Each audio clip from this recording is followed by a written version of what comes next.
everybody, Luna the Zen Witch here, and it's Tuesday and time for another unboxing video. What? It's Tuesday. Okay, so here's what's been going on with me this weekend. First of all, I hit the doldrums on Saturday very badly. I'm feeling very uninspired. I'm feeling very dull, as I'm sure you can relate. And I'm feeling very impatient, because I have all these decks. I'm at 190 divination tools in my collection now, and I haven't even cracked half of those on unboxing videos. And I'm impatient to do the rest. So, starting yesterday, actually, on Monday, I am going to deliver an unboxing video to you every single day until I am through my collection, keeping in mind that I am adding to that collection practically on a weekly basis. So, goddess, don't let me be sorry for this. Okay, here we go. And I'm going to go straight through in alphabetical order because, you know, I have everything cataloged. And instead of me going, which one should I do next? It's just going to be 1, 2, 3, 4, ticking through. My Mercury Virgo brain says, yay, let's do this with a process. So I also want to say thank you so much for your support, and thank you for liking and subscribing. Liking my videos, subscribing to my channel. Please do that if you haven't done it yet. If you feel like leaving a donation, click that button down below. Stick around to the end where I will do a reading with the deck that I'm unboxing. And also know that through my videos, if you're a reader, there's a lot of little tips and tricks that come out in my videos. I'm going to give you everything I got, folks. All right? So let's look at what our oracle is today. It's a weird one. It's the first one on the list because it starts with a number. And before we get going here, let me light my charcoal without setting my nail polish on fire. Goals. All right.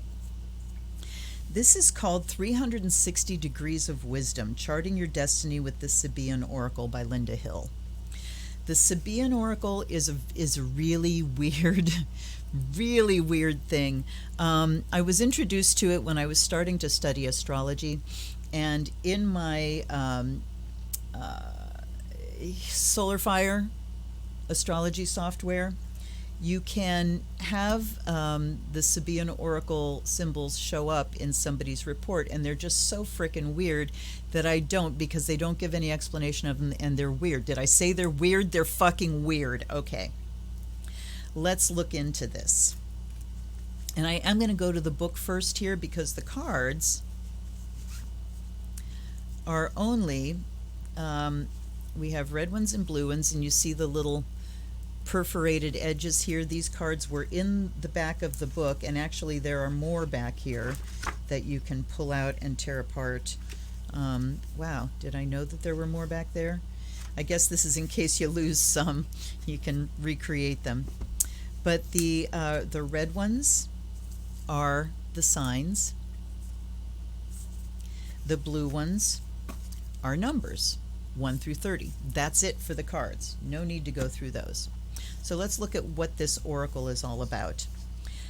Right, flyleaf, how to use the Sabian Oracle. How nice is that? How much do I love that? You know, right off the rip, here's how to use this. There are several ways to use this book. Shuffle the cards and look up the symbol in the book. Think of a number between 1 and 360 and look up the relevant page number. Open the book at random. Look up the symbols for your birthday in the birthday table. Using your birth chart, investigate the symbols for any planet or point in the chart. As with all oracles, whichever answer you find is the one you need. May the symbols speak to you. This oracle, the copyright on this book is 1995 by Hill and Hill. Okay. So it sounds like a self-publish. I'm not sure about that. At any rate, let's look at the Sabian symbol story. The ancients divided up the sky just like any other circle into 360 degrees. They assigned each of the 12 constellations, star signs or zodiac signs, 30 degrees each. 12 times 30 equals 360. The Sabian symbols are a set of 360 phrases of words that correspond with each of the 360 degrees of the wheel of the zodiac, from Aries 1 to Pisces 30. Now, stop for a minute here, because if you do any astrology at all, you will know that there's not a 30 degrees of Pisces or a 30 degrees of any sign. In a chart, the way the signs go is the beginning of the sign is 0 degrees, and then you go through 0 degrees like to 59 minutes, 59 seconds, and then you hit 1 degree. So the last degree of any sign is 29 degrees. And you have 29 degrees, 59 minutes, 59 seconds of that sign, and the very next minute, it's 0 degrees of the next sign. So this is slightly different, and you have to adjust. For instance, if you have your sun, like mine, at 9 degrees of Leo, then you would be looking up 10 degrees of Leo with the oracle here. Okay. Consisting from as little as 2 words, Virgo 7 is a harem, to as many as 21 words, Taurus 5 is a youthful widow, fresh and soul cleansed from grief, kneels at an open grave to receive the secret of eternal life. Each one of these symbols holds both a story and a unique energy field of its own. These images hold meaning for those degrees of the signs. Although the symbols have their foundations in astrology, absolutely no knowledge of astrology is needed to use them.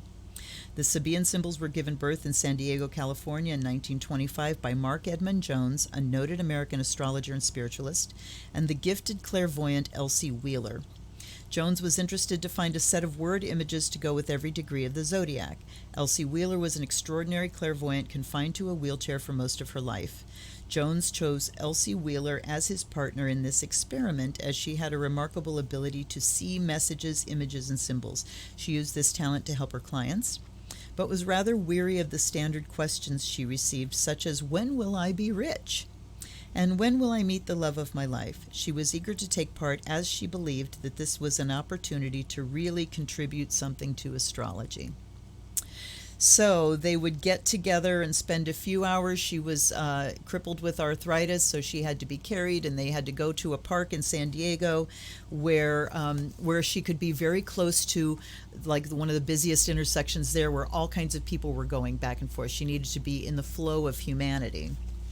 And Mark had a set of 363 by 5 cards, and he would shuffle the cards and place one in front of let's see, they were blank except for a small notation of the sign and number. So Aries 1, Aries 2, up to Pisces 30. Mark would shuffle the cards and place one in front of them, neither of them knowing the sign or number on the card. Mark wrote about this. One card was put face down before the medium, and she reported on the picture she saw by inward vision. This was noted hurriedly in pencil on the card itself. During the whole process, Mark kept shuffling the cards. Hence, the Sabian oracle clairvoyantly came through Elsie's psychically attuned mind, completely at random, i.e. not in zodiac order, Aries 1, Aries 2, etc. They did 90 symbols, took a break, did another 90, had lunch and a short drive, then did another 90, and finished the last 90 at the end of the day. So she did these in one flippin' day. Hold up. So, and they published, Mark Edmund Jones published a book, The Sabian Symbols in Astrology, in 1953. Yes, the entire set of Sabian symbols was visualized and recorded in one day. If the process of visualizing and recording the symbols took 4 hours in the morning and 4 hours in the afternoon, an average 45 symbols would have to have been visualized per hour, or one every minute and a half. Elsie Wheeler was obviously tapping into another level of consciousness. What they'd achieved on that day became clearer and clearer to Mark Edmund Jones over the following years. He had called the exercise an experiment, but exactly what they had discovered is still emerging today through the minds of those who use the symbols. Why the name Sabian?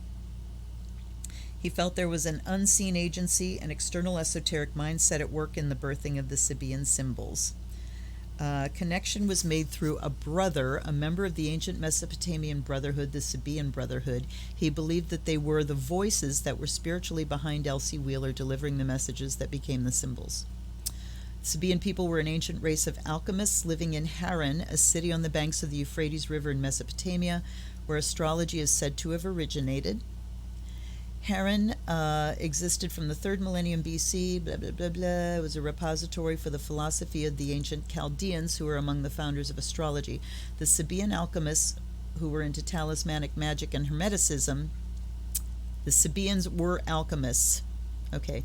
Michael Bajan, in his book, Michael Bajan is one of the authors of Holy Blood, Holy Grail. Okay, that was surprising. In his book From the Omens of Babylon, describes talismanic magic as the magic whereby a deity's power is attracted or coerced down to be concentrated into a physical object. It is perhaps analogous to a huge spiritual lens which might magnify and concentrate the powers from above. Okay, the name Chaldeans means moon worshippers. All right, so and then it talks about Elsie Wheeler and about what the zodiac is and what the signs are. I'm just looking quickly to see if they, okay, notes for astrologers. All right, when looking up a symbol for a planet or placement in a chart, one must round up the degree to the next whole number.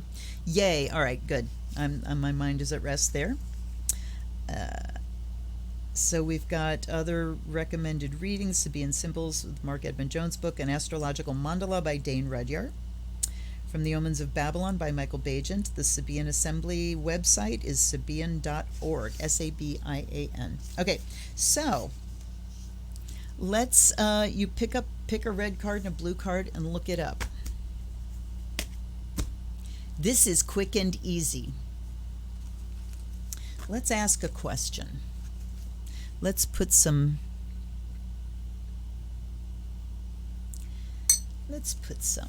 smellies on the fire and uncork the water as an offering and call in guides and guardians, ancestors, and particularly those of the Sabian Brotherhood. Elsie Wheeler and Mark Edmund Jones. Let's in their spirit, see what information we have. So the question I'm going to ask is, tell me about our democracy now. Tell me about where we stand on, today will be August 25th, 2020, going into the elections. Joe Biden and Kamala Harris are candidates, and Trump, obviously. This week starts, this just flew out, so I'm grabbing that one. All right, and that one just flew out, so I'm grabbing that one. Libra 13. Tell me where we're at with this. All right. And as you see, each of the pages has the image, the commentary, the oracle, keywords, the caution, what does this symbol say to you, and then over here we've got a side panel with a quote, man is most nearly himself when he achieves the seriousness of a child at play. Okay, one particular child just popped into my mind, you know, the big baby, the man baby toddler in the White House. So these are all quotes here. It's fun being a kid, anonymous. And okay, let's go to the image. The image is children blowing soap bubbles. Oh my God. All right, so I'm asking about the election, the presidential election, and we get children blowing soap bubbles. Inconsequential. So right off the bat, at the beginning of, during the Democratic convention, what I watched of it, which was not much, I watched the Obamas, I watched Joe's speech, Uncle Father's speech. I used to work with for a PhD at a medical school, and he was just, the most considerate man, and my one person there called him Uncle Father, which I thought was perfect for Joe. Okay, but right away I'm thinking, inconsequential, woof, blown bubbles, oh, look how pretty that is, pop. The Democratic convention, it was completely irrelevant to me in terms of swaying me one way or another. I mean, my mind is made up. I know what has to be done. Your mind should be made up too. We have two choices. And The rest of it is all speechifying. I'm not investing. I'm not getting myself wound up by this stuff. I listen to get some hope going and to remember what civilized discourse sounds like. And especially for the Republican convention, it's going to be a child blowing soap bubbles out his ass. Okay, so children blowing soap bubbles, here's the commentary, is a wonderful image of playfulness and fun. The children are having fun blowing soap bubbles. They love to watch how big they can make them, how long they can last, and how high they can go. The swirling colors of the soap, along with the fact that the bubbles can pop at any time, adds to the fun and fascination, or the terror and depression, in our case. All right. It is through fantasy, simplicity, and imagination that you will find the best solution. This is the oracle. Saying things for the sake of saying them, doing things for the sake of doing them, or doing things with no real thought of the outcome is fun, and perhaps what's needed to lighten things up, as long as nobody is offended, led astray, or hurt in the process. Okay, well, we've got plenty being led astray and hurt in the process, and there's a side message coming through here, which I've been saying over and over and over again in every fucking reading I do, is you've got to find yourself some breaks and some mindless fun. Once I'm done shooting this today, I'm going for a long drive with the music blaring, because I haven't been out of this house and I'm losing my mind, and I need that reset, shake up, fun kind of thing. This is not a time to be too deep and meaningful, for it will be in fleeting moments of pleasurable wonder that you will find the answers to what's needed. However, this can also show someone not being real, not taking things seriously, and not wanting to take the responsibility for any outcomes. Okay. Shows someone not being real, quacking about the fake news, not taking things seriously, not wanting to take responsibility. Who is that, I wonder?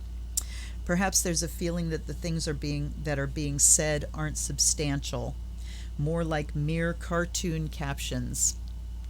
Oh, any day now we're going to have this. So yeah, well, we'll let you know where there's going to be a big announcement any day. You notice he does this a lot.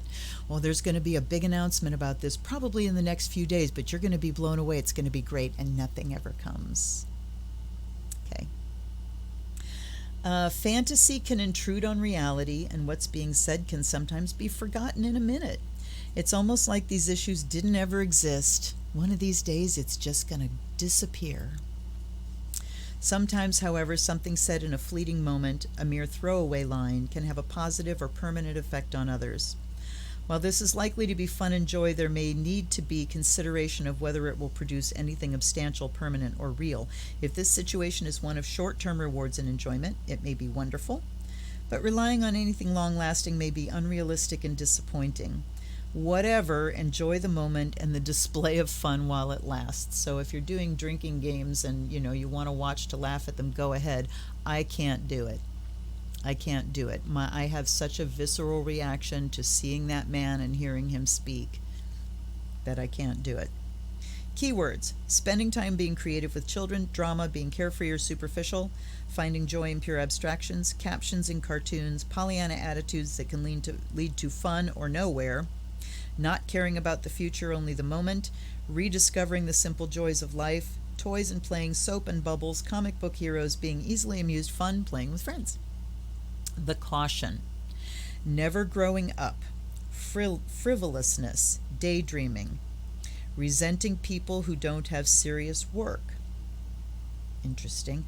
Upset over the loss of things that don't have lasting substance, not meaning what's said, making light of the serious, moving on without completing anything of lasting value. No, lasting destruction, but not lasting value. Dislike of chit-chat, gullibility, impractical behavior, not knowing when to stop talking. Oh my God. So yeah, if you've noticed, Trump is constantly telling you exactly what crime he's committing. He came out and said, oh yeah, I directed him to take the post office down because that way fewer people can vote. He is a narcissist in that he will telegraph exactly what he's doing. So fascinating. Let's look at the rest of these quotes. It's fun being a kid. Children have neither past nor future, and that which seldom happens to us, they rejoice in the present. Oh, they have neither past nor future, semicolon. And that which seldom happens to us, they rejoice in the present. And that's Jean de la Bruyere. First one was Heraclitus, second was anonymous. This one is Randall Jarrell. One of the most obvious facts about grown-ups to a child is that they have forgotten what it is like to be a child. My soul, what's lighter than a feather? Wind. Than wind? The fire. And what than fire? The mind. What's lighter than the mind? A thought. Than thought, this bubble world. What than this bubble? Not. Francis Quarles. Wow. Always tell the truth. That way you don't have to remember what you said, Mark Twain. Ain't that? Yeah, totally. From the Upanishads, where there is joy, there is creation. Where there is no joy, there is no creation. Know the nature of joy. And from Gene Webster, it isn't the great big pleasures that count the most, it's making a great deal out of the little ones. There you go. Yes, yes, yes. All of those things. So, very interesting. Let's ask now, just for shits and grins, because we can't predict the future, but let's fucking play with it. Okay, Libra fell out again because these cards are not all the same size. The ones that are in the center that have perforations on both edges seem to be a little wider. So we're not gonna go with the card that falls out this time. Okay, see, because look, Libra and Aries are falling out, and we don't want to do that. So let's just. The fuck? How can it be that hard to shuffle 12 cards? I don't know. I'll find a way. So what I want to ask here is the outcome of the election. Who? Give me a symbol of the person that will come out victorious by the election, by the voting. Who will come out victorious? Do you understand why I'm making that distinction? Because somebody's telegraphing that he's not going to leave and he's not going to take the, he's building a wall around the White House, folks. We're in it. All right, here we go. All right. Gemini.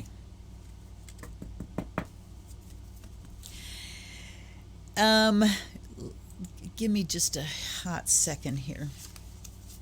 Give me just a hot second to process that, because, and what I'm doing is pulling up my astrology software, because Joe Biden, by the way, and did you know what? Yeah, what? I had his chart in here, and it ain't there. It did not. Okay. So the reason I'm going there is because Donald Trump is Gemini. So yeah. But we're talking about by the popular vote, and I'm not going with that. I'm going with the description of the image that's going to come up here. And I'm being told to cut the cards because shuffling 300 and it's not 360. There's only 30 cards here. Oops. I think I need to do this again. I didn't realize there was a red one in there.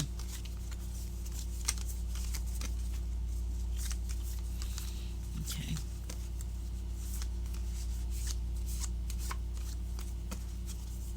All right. We get Capricorn this time. Capricorn, Capricorn, Capricorn. Okay, give me a degree. Give me an image of the one who is going to win the popular vote. And I'm going to cut now. 17. So I kind of got 16 and 17 there. Let's see what we get.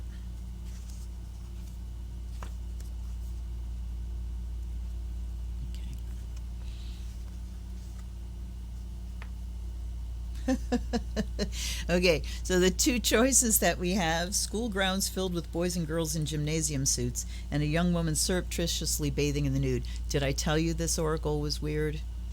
I don't know if anybody's done cards for this, but you'd have to do 360 of them. That's a lot of cards, a lot of images. I'd still like to see it. All right. Commentary.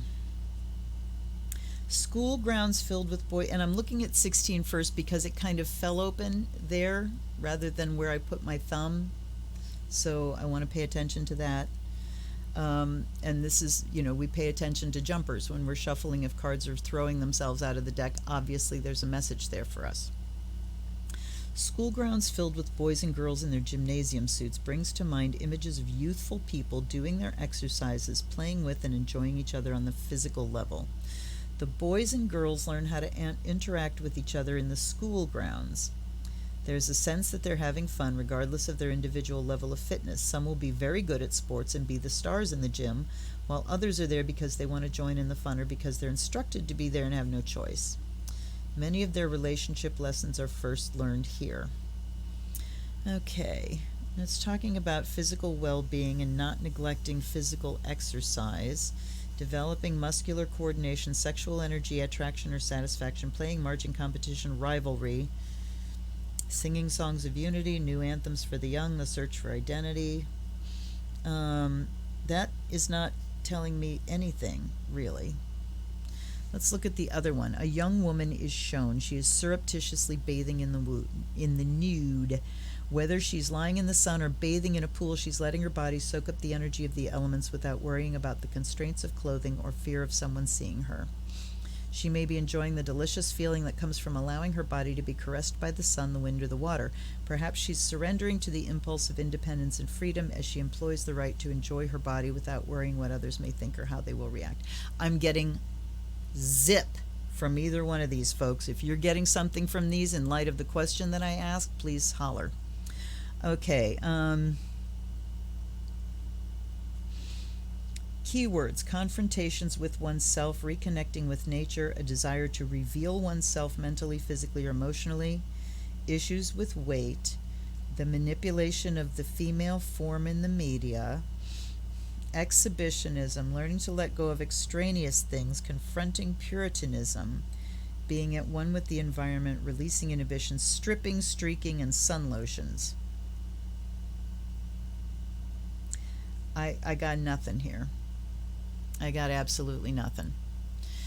I told you it was weird. There have been times when